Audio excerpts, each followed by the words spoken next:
Sa iba pang balita, masaya si 6'3" guard Renz Abando na muling mapasama sa men's pool ng Gilas Pilipinas na sasabak sa paparating na FIBA Asia Cup 2025. Hindi nag-atubili ang 26-year-old forward na muling maglaro para sa national team kahit maapektuhan nito ang kanyang iba pang mga responsibilidad.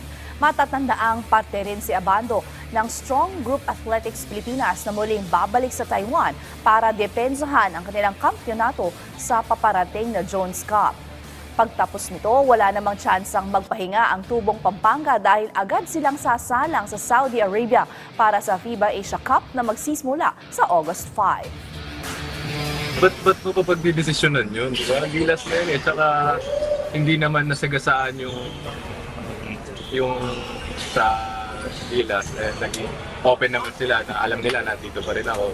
So, hindi na sobrang happy ako kasi naging part ulit ako na Gilas Pool. Ayun. Sana pag na-line up ako, gagawin ko lahat.